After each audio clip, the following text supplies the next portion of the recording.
Welcome to Hardheaded Podcast. We're excited that you've joined us as we have a conversation. We found that a good conversation allows us to share what's on our mind, whether current events, what's grinding our gears, or our pet peeves. It also allows us to share our top 3, a list of our favorite things on any given subject, most of which are highly opinionated. In closing, we share a good word. Solid friendships are encouraging. Even if we joke and give each other a hard time, our ultimate responsibility is to uplift each other. Our goal is that you'll feel like you're part of the conversation, like you were in the studio with us, and that you feel encouraged after tuning in to our podcast. It's time to join the conversation. All right, welcome to the show. That is a fantastic intro. Every time we hear it, I just love it. Are you still using my voice over and over again when you guys recorded some? But you don't use yourselves? You don't listen to the show? I do. And Come you on, always man. use mine. Man. Yeah, I only use yours at the beginning. You need to use others. Well, if you listen all the way through, we use all 3 of us at the end. Yeah, who cares about the end? And all 3 of us need to be at the beginning. All 3 of us are always talking anyway. I don't need to be at the beginning. It's time to join the conversation. We just heard you say that again. It sounded identical. Maybe. I'm a radio professional. We'll let the listeners decide. Anyway, today we're going to hear a good word from Chet, and we're going to talk about the top 3 overpaid professions. Hopefully you're in one of these categories, listeners and watchers. And but first we're going to kick it off with a good something. Hopefully it's good. A good what's on Matt's mind. A good what's on Matt's mind? Yeah. I don't know if it's good or not. Hit it. Kick it. I don't think we should have used you at the beginning now. You're struggling. Probably. I mean, it's only been a week since we've done this. Speaking of struggling, Matt. Oh, I'm not struggling at all. I'll tell you who is struggling though. A few Marines at Camp Pendleton. Yeah. Who over the Memorial Day weekend. I heard about this. The 2 guys that got beat up by the mob. Yeah. Yeah, I heard about this. That I did not. Fill me in. So they, I guess these civilians. Time out. How do you know something that happened in the news and I don't? Bro, first time for everything. Really? Where'd you see this? Like, what are you? I get a email from Parler still. Yeah. And I saw it on there. Dude, I'm sorry to interrupt you. But He's in the know. Yeah, I'm slipping. Yeah. I'm slipping. So anyway, apparently there were some folks there that were shooting off fireworks, and these 2 Marines took it upon themselves to go tell them to please stop shooting these fireworks. And in a very polite way, I'm sure. I'm sure that's how it went down. I don't know. Mm-hmm. But it led to an altercation which ended with... Which is not normal for Marines. I would say the altercation is normal. The way it ended is not. So anyway, these guys, once the crowd starts, coming after them, they then identify themselves as Marines. Like that's going to deter like a group of people from beating the crap out of you. And so that's what happened. This group started wailing on them. And since Chet, you haven't seen this story, heard about this story, what do you think those 2 Marines did? I think there was a third involved too, but he took off. The fact that it's in the news means they probably whined about it. Like if that would have been me, they would not be discussed on a podcast. So before that happened, or they would, and it would be a different outcome. But what do you think happened before they got to talking about it? What do you think the result of the fight was? I can't remember whether it was 14 people or 40 or how many did they send to the hospital? They should have. If I understand you can get overwhelmed if it's like 2 on 14, but they should have injured some people enough to go to the hospital. Negative, Chet. That did not happen. This is the newer, gentler Marine Corps, and the photos circling the internets is 2 Marines balled up in the fetal position. That's the photo I saw. No way. Yeah. So they just gave up. Yeah, they gave up and were like curled up on the ground and like I am like Matt's speechless. Yeah, I'm. Did they get knocked unconscious? No, that's the thing. Like, They were like, "Hey, y'all, cut that out." They're like, And then they they're did the like, whole, "Hey, you make us." and just drop. No. Wait, we were Marines. Yeah, and then they fell to the ground in like fetal position and balled up. And I'm like, so I'm looking at this and I'm like, what in the world is going on here? Because at the very least, there's one or two people getting knocked out. Like, there's none of my Marines that would have balled up ever. They would have gone down swinging. And I said, at the very least, take the knockout. If you've been knocked out and you're on the ground unconscious, perfect. Because there's already a guy there saying, "Hey, break it up," trying to break everybody up, but no, they were just balled up in the fetal position. And then, So they did. So let's break this apart a little further. That is totally not Marine behavior. zero. But they started with some kind of Marine behavior in the fact that I'm going to go approach a group of that I'm outnumbered, and I'm going to start something here. They just have not. They don't have the ability to finish anymore. Right. So the training needs to be, if you can't finish, don't start.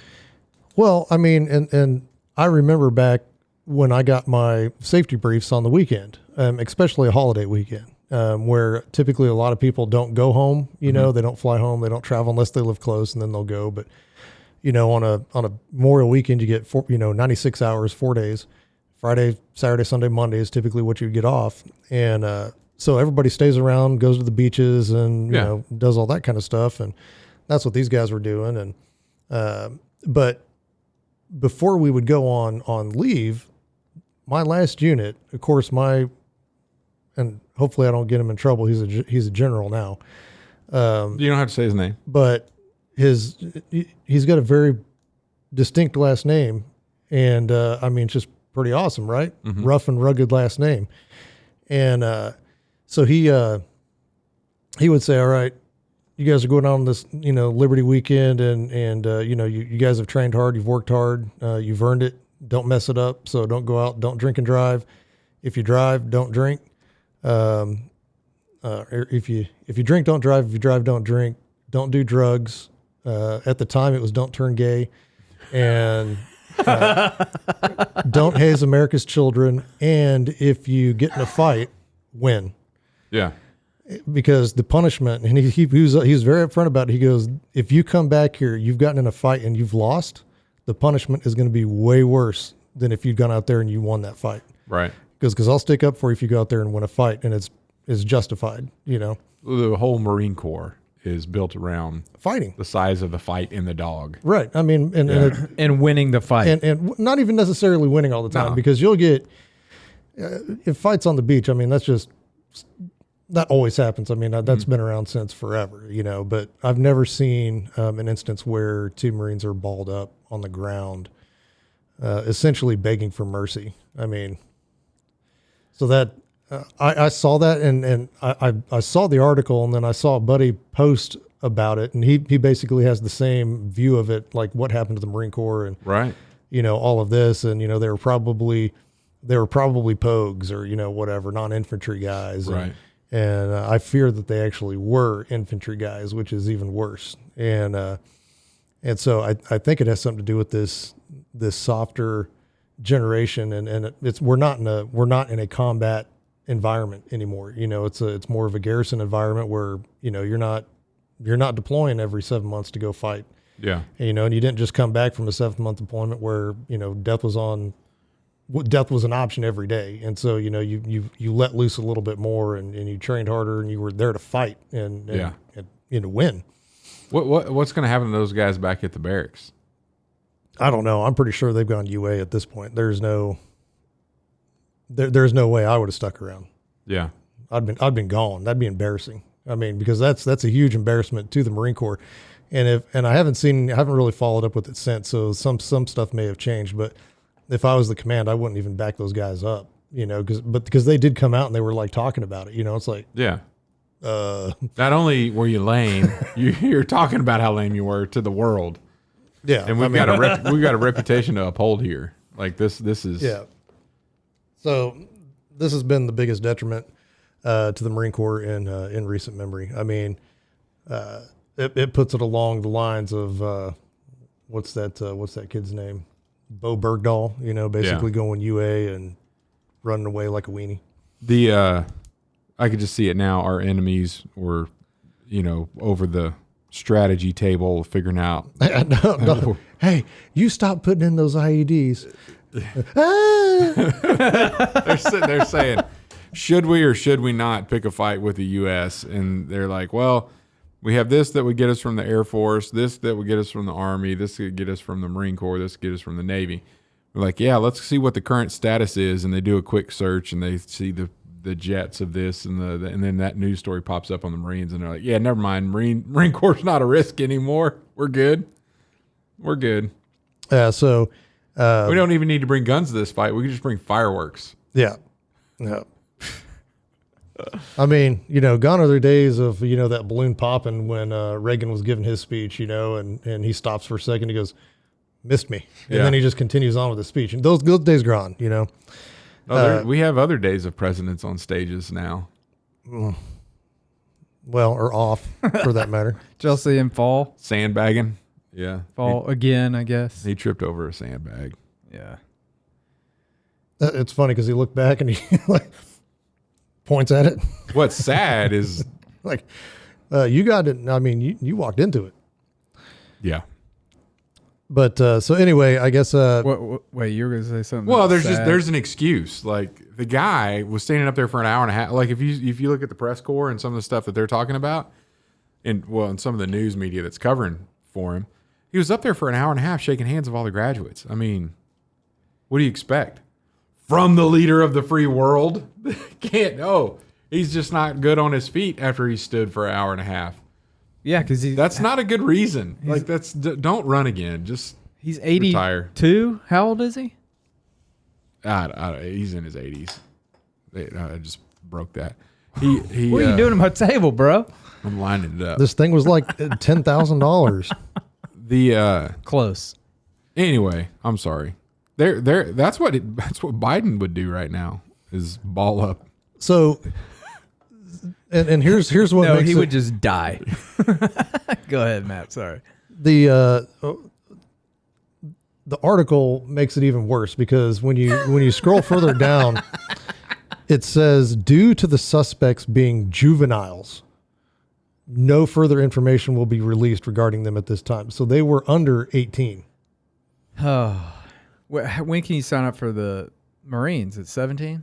Well, I don't think it's like the Army where you can sign up at 17 and maybe with a parent's permission if you've already graduated, but I don't think you can actually sign the paperwork until you're 18. But today, I mean, back in the day you could. Yeah, I'm not sure, but it says they charged 4 of them. Yeah. And and then we're all just in this circle being stomped on and beat up. Said Hunter Antonio, one of the Marines. My name would not be out there. I'd be like, "What's your name, SpongeBob?" I don't know. I don't even know who you're talking to. So I had my 11-year-old the other day tell me he wants to go into the military. Nice, better go Marines.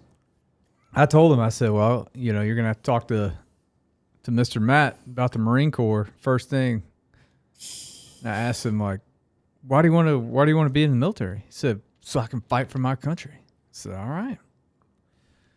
Set up a meeting with Matt. And just so you know, son, fighting for your country is not getting beat up by some firework popper people. Right. Yeah, that's not good at all. Yeah. There's imminent danger around the corner. Yeah. Oh, so embarrassing.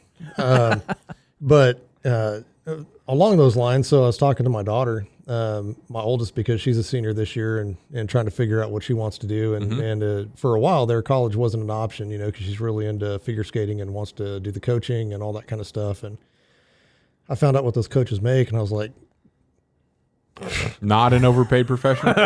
Definitely an overpaid profession. Oh, it is? Oh my goodness. I was like, if you had 2 students an hour, you've got me beat by $40 an hour. Yeah. And I was like, holy cow, that's crazy. I go, that's really good money. And then you think, how many students can you have at a time and all that kind of stuff. And of course you work in the evenings, when kids can be there. In summer you work some more, but because she'd thrown around, maybe going to skate for Disney or doing something like that. And then so I went in and had a talk with her because the reason that she didn't want to go to college was because she did not want to pay to take stuff that she's already taken and stuff that she already knows. So like the gen ed type stuff that I had the same issue with, which is why I didn't want to go and get a degree, because I was like, I don't want to pay for that. I just want to pay for stuff that I'm going to learn from. I don't necessarily need the degree. I just want the information. And so my wife told me that, and there was no prompting because I don't think my daughter's ever heard me say that. Right. And so I went in to talk to her, and I was like, well, what do you want to do? And she's like, well, I've been thinking maybe, coaching skating, and then maybe as an alternative, being a translator, and because she's good in the languages and stuff like that. And so we started talking, and I was like, I was like, here's the thing. I was like, if you want to go learn the languages, I go, you can go to college to do that. And you can, I go, thankfully there's been, a lot of good organizations, the Marine Corps Scholarship Foundation, all that have, because of my service, have offered you scholarships for that. And I said, so we can definitely work that out. I said, but if you're interested, I said, you could probably go to the Air Force or one of the other branches and go to DLI, which is the Defense Language Institute. And I go and be in the reserves, and I go, they would pay you to learn that language. And then you'd become, you'd get a security clearance and all that kind of stuff. And I go, that might help you down the road. And I said, and when you, in your off time, you can coach, and then you can be a translator around town, because there's always a need for translators. And I said, that's probably a pretty solid plan, but I don't think she liked the idea of going to the Air Force or any of the militaries. But well, I'll tell you what, I think she's considering it. You just ask her to Google how many airmen got beat up on the side of a hill and where they were balled up in the fetal position. Well, I don't know if you'd find it. That's probably so common they don't even post it. It's not even news. It's only news when Marines get beat up. I saw that one coming. But yeah, I mean, it's been a pretty interesting time, talking about that with the kids, especially having a senior and trying to figure out college and what they want to do. And it's amazing because, you have those initial talks with them when they start high school, and you're kind of coaching them through that. And then all of a sudden, bam, it's here. Like, what do we want to do? And tell me about it. It comes up quick. Yeah. So. Yeah. My youngest is passed her driver's test this week. My youngest just is in this week. So yeah. Scary. Driver's ed. Yep. All right. Well, thanks for that, Matt. Thanks for enlightening us I don't know if I enlightened you, but on the Marines there. I just ranted about the current status of the Marine Corps. All right. Well, we're going to take a quick break and come back with our top 3. Are you driving traffic to your website? Do you have an engaging homepage? Better yet, does your homepage have a video? We recently created a video for a client about his business and the services they provide. Since he placed the video on the homepage of their website, he has had a number of clients specifically say they decided to use his services because of that video. At Trussell Media, we help businesses create engaging videos to host on their websites, email to clients, and use in their social media marketing. Contact us if you're interested in creating a video for your homepage today. TrussellMedia.com. Fill out the form at TrussellMedia.com/contact. Let us help you tell your story through video. And we're back. All right. Thanks for that word from our sponsor. Chet, why don't you get us started off here on our top 3 overpaid professions. Top 3 overpaid professions. Teachers. I'm just kidding. I was wondering where you were going with that. I do have an argument about that, but we'll save that for another podcast. Hey, did you know, though, that teachers are some of the most, I don't know how to say this, a lot of millionaires are teachers. 100%. Yeah. I listen to Ramsey Solutions a lot. I like their podcasts about financial stuff. Mm-hmm. And they did a survey or whatever, and one of their statistics is teachers are high on the list of millionaires. Yeah. Yeah, pretty crazy. They invest. They have 401ks or that their union pays into or whatever else. I don't know. That surprised me, though, because they're so underpaid. Yeah. They claim to be underpaid. Claim to be. They complain about it. It's also one of the jobs that you know what your pay is going to be before you even apply for it. It's true. Anyway, that's not it. Yeah, I mean, you went to college and went and got your degree and did all that, and you just decided, yeah, I know that salary is going to be low, so I'm going to take it and then get in the job and then complain about it. Yeah, I don't. That's a different podcast. It's not a top 3 topic, I guess. Overpay. It could be. It could be a what's on my mind. I put that one on. Well, that's why I said burner. it's not a top 3. It's probably more of a what's on your mind. I'll probably wait until school starts back up. Number 3, mega church pastors. Very overpaid, and it's not just from a base salary perspective, but in a lot of cases, a lot of these pastors write books, and their church is on the hook for buying a quantity of them to get that book into the New York Times bestseller list. But they also set it up typically where the pastor's the one that gets the profits from all the book. So it's like another way for them to get paid from the church and to get paid for selling books and be on the New York Times bestseller, which is going to sell more, around the country. So and fall from grace and cheat on their wife and all that other stuff. It's not cool. Not cool. Number 2, influencers. The amount of money that advertisers or companies are throwing towards people that have social media is ridiculous. I disagree. It's way ridiculous. And some of these influencers are getting paid money one day and then sinking multi-billion-dollar companies the next day because, they shouldn't have been paid to influence for that brand. There's a few instances of that out there. Yeah. You don't think they're overpaid? Oh, I know they're overpaid. But I want to be one of them. So. Oh, well, good luck with that. I'm not going to complain. Good luck with that. Number 1, orthodontists. They make on average around $350,000 a year. I've had orthodontal work on all 3 of my kids. It's never right. They always have to go back for adjustments. Metal parts break off of there. Other stuff happens.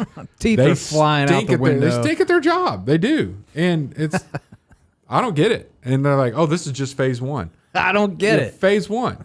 Like, oh, how many phases are there? Well, hopefully just 2. Why are we hoping for something? You're making $350,000 a year. You can't tell me? Like, you are way overpaid for this. We're way overpaying for the service you're providing too, and the quality of it just stinks. And you don't know it. Like, and you're in the middle of phase 1, and you're like, man, why do they have to go back every week to get this thing fixed? I don't know. And then you're like, why are we back here? And then like, hey, let's find somebody else. But we already paid for all the phases because it's cheaper when you pay lump sum. Oh, so now we have to keep coming back to these people over and over and over again. So what you're telling me is don't pay lump sum. Well, you pay more if you go the other route. But I may switch it up a month in because they suck. Hey, here's the deal. Why don't you just get them to rip all their teeth out and put in some of those dentures? Huh? Well, we're about close to that. There you go. I mean, Maggie and Noah they've been put to sleep 4 or 5 times and got teeth ripped out of their face. They're overpaid, way overpaid. I don't. I have a feeling it's a lot like prosthetics. You think that somebody's certified in prosthetics and, they're probably pretty good at their job if they're, they got a business and they're working at a company and you find out that they're not. Well, you can get certified, but a lot of people are certified. What's that line in Tommy Boy about the guarantee? You can stick your head up a bull's butt. Wait, what? Well, but that's what I mean. Stick your head up a but there's something about putting a turd in a box and he never gets it right until the very end of the movie. No, but the guarantee thing is not about the butcher. It's about the box with poop in it and putting a guarantee on the box. There's nothing about poop. You're thinking of Billy Madison. There is. I know. Is it? Yeah. But he's talking about sticking your head up a... He says that, but that's not what I'm referencing in Tommy Boy. Just because it's a Tommy Boy, everybody jumps to that. That's not the one. See, get it right. You're like an orthodontist. See, that's when he was out on a sales pitch. It's when they were in the factory that he says the box and slap a label on it. Another overpaid profession? The third guy in the podcast. Yeah, 0. Oh, man. Anyway. I'm negative on this deal. I'm a little bit fired up about the old orthodontist and how much they get paid. $350,000. No, you're thinking of Dan Aykroyd's part. No, I'm not. Dude. I got Matt on my side, and Matt watches all. He's rarely wrong. I mean, I'm not saying I'm right. I'm pretty sure. Like I could be wrong. So, well, I think it's time for you to share your top 3. All right. Well, my number 3 is right along with your number 3. I think American pastors. They're overpaid. Just in general? Yeah. Yeah, I would say a lot of them. And not just megachurch. There are some that don't have megachurches that are overpaid. There are also some that are bivocational that still are a full-time pastor and they have to work just to feed their family. True. So that was the situation my dad was in, and until he got on Social Security. Yeah. And those are usually the good ones. Typically. Yeah. So, number 2, government employees. Which ones? There's a lot of overpaid ones. I would say the higher up ones, the ones leading our Congress, those guys, And then number 1, I'd go further than that on government employees. Yeah, one of the things that I see it. Not all of them are that way, but a lot of times they just don't fire bad ones, so they just stay there drawing salary, and they hire somebody else to do the work that was supposed to be done by that other person. So the guy that's not doing, or girl that's not doing their job and still pulling in the salary because they're protected, they're overpaid. Fauci was overpaid. He was the highest paid government employee in all the land. Yeah. He did a great job, though. That's the scene. That's the guarantee on the box. Yeah. Garrett, I remember It's that not part. the butcher. It's not the butcher and the bull. All right. Number 1, anyone famous in entertainment.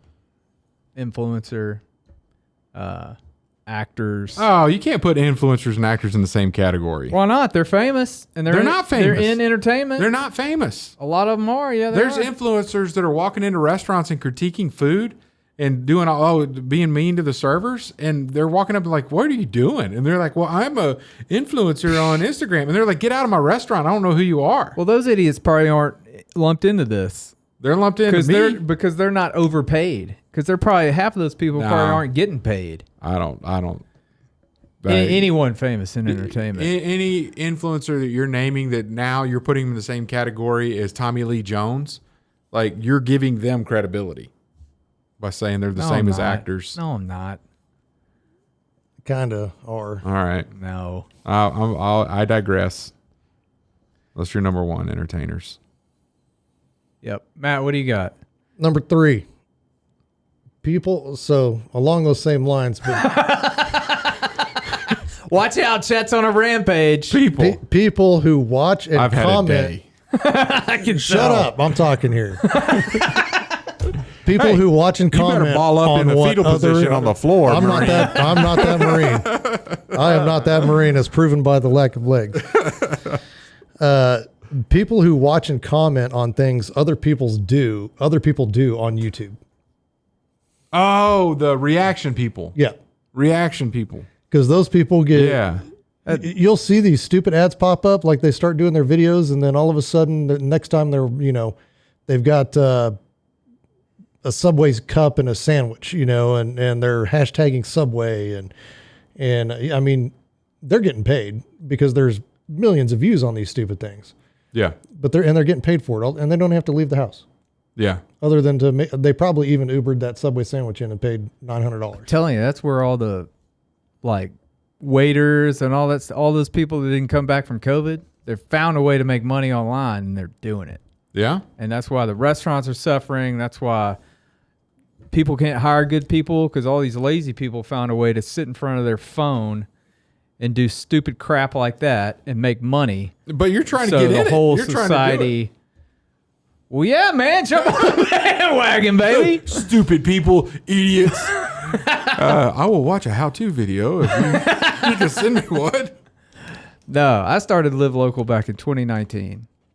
I'm not getting rich, man. COVID-19, you found something to do. COVID-19.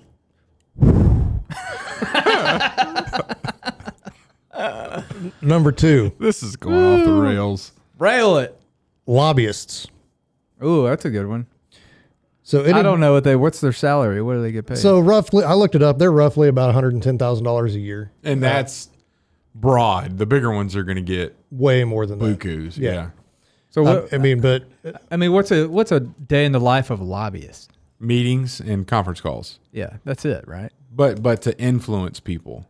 And they have to go into government meetings and speak. not and all not that. even government meetings and speak, No, but no. they'll show up like so in my situation, I know a couple, and they let's take wind farms for example. So they'll go up to Kansas City or Kansas government, and they'll set up a lunch meeting with the Congress, or Senate or whatever, legislature or Senate, and try to preach to them the offerings of whatever they're trying to get through. In our case, it was wind farms, and Yeah. it's so hard because they're funded by special interests, and you as just a normal citizen can't get those same meetings with the same amount of time and get the same amount of attention from those person, because that person's like, well, I'm with whatever, and we'll donate to your campaign, but we really need to get this through, and blah, blah, blah, and it's affecting politics to where it's not a politics of the people. It's not a government of the people. It's a government of corporations, which is not what we should be. And I think that's currently what we are, is we're a corporate government. And then number 1, Congress. Congress gets paid on average $170 or is paid $174,000 a year. They only have to serve 1 term, and then they get a retirement off of that, which is absolutely ridiculous. You got to do 20 years in the military. You should just be 4 and done. There should be no frills about going and serving that, because you're serving the people. It's supposed to be It shouldn't be a cash cow. yeah, it's a service that you're providing for your country and for your fellow people. You shouldn't be made millionaire off of it. How do I get into Congress? Well, you start making influencing videos online until everybody recognizes who you are. That's pretty much where it's at these days. Oh yeah, man. You gotta have a face for TV. You gotta be good looking. You gotta be Check. You gotta be well spoken Check. and gay. Dang it. It's come up a lot here Check. lately. But yeah, Well, I think that was a pretty good top 3. Even though Chet railed on mine. so Which one? All of them. so speaking of No, government employees. I agree with you. now, But I mean, there's like water meter readers that are making probably like $30,000 a year. So it wouldn't be all government employees. yeah, I mean, I'm okay with them. I mean, they get attacked by dogs all the time, Or snakes. or snakes. Snakes. In Louisiana, you just almost guaranteed you pull up, open that water meter box under the ground. Yep. A little copperhead in there waiting on you. Yep. I couldn't do that job. I'd be shooting. Pow! What's that, honey? Oh, Chet's reading the water meter again. Water meter guys here. Yep. All right. Well, Chet, you got a good word for us? You want to wrap this up? Trees. There's a prominent 2 trees in the garden. Do you know what they were? 2 trees in the garden. Prominent 2 trees in the Garden of Eden. Tree of life and the tree of good and evil. Tree of the knowledge. The knowledge of good and evil. of good and evil. All right. And there were more than 2 trees. There were just 2 prominent trees. Correct. Yeah. Trees everywhere. Okay, So then we're getting into. I didn't see where you're going with that, but okay. Yeah. I thought you were going to say fern. No. Or I was like, it just says ate of the fruit of the tree, and was it an apple? No, it wasn't. Or was it a papaya? Not that I know of. What was it? I don't know. Doesn't matter. Other than what did that tree represent? What happened? Who ate of it? Eve and then Adam. Eve and then Adam. And then what did they know immediately? That they were naked and afraid. They were naked and they hid from God, right? And then we kind of know the whole story, but you want to get into the question of, like, why did the eating of the fruit create that situation? And we could assume because it was called the tree of the knowledge of good and evil, by eating from it, Adam and Eve got knowledge of good and evil. You can't assume that? Well, you can assume that, but I don't think that's what happened. What happened? They knew immediately once they ate of it that they disobeyed a commandment from the Lord. Where do you get that from? Because he said, don't eat from that one. Yeah, he said that, but what did they get from it? So let's flip the coin. He kicked them out of the garden and put an angel in front of the gate. Why? Because he couldn't let them eat from the tree of life. Right.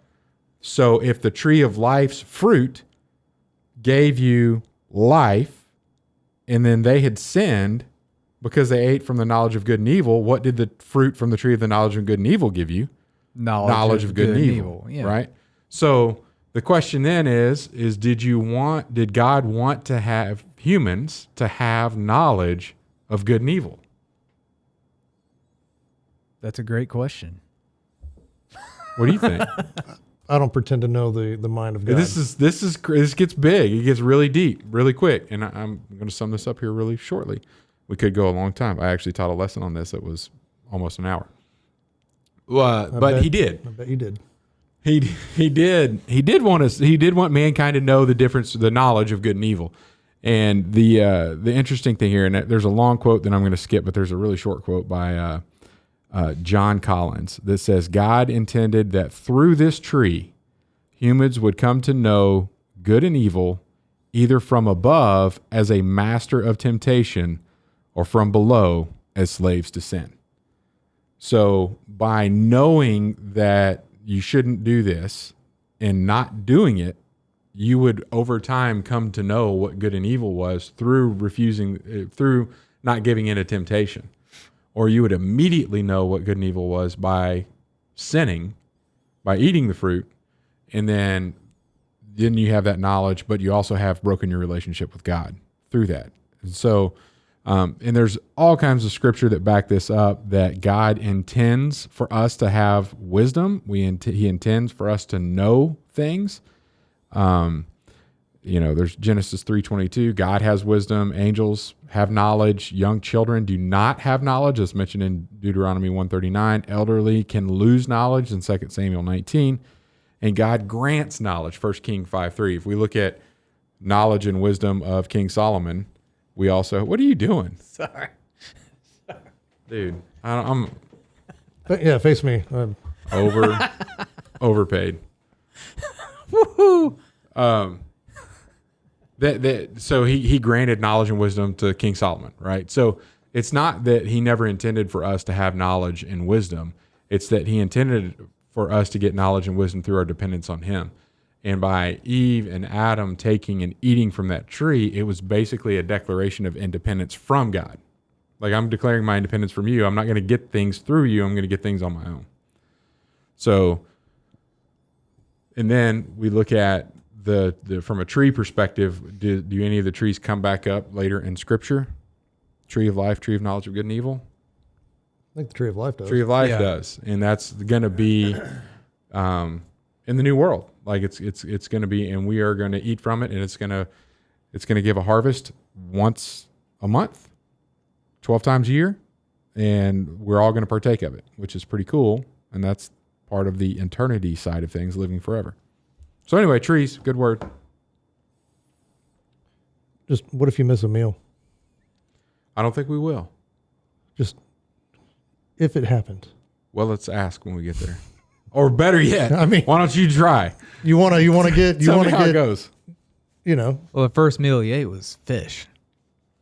Who? Jesus, after he was resurrected. After he came back. Oh, after you got to be a little bit more specific. I was like, I don't know where it talked about the first solid food that Jesus ate as a infant toddler. After he came back. Yeah. Okay. From the dead. Fish. It was probably like fried fish with a little cornmeal, some Tony's, shasheries. Could be. I doubt the Tony's was there, but maybe something similar. Maybe so. Definitely some salt. Whatever Peter had there, All right. Round one, done. Dude, What are you all I watching did over was read the quote. I lost it. The butcher, but it's not the butcher. Hey, I tell you what, you can get a good look at a butcher's butt by sticking your head up there, but wouldn't you rather take his word for it?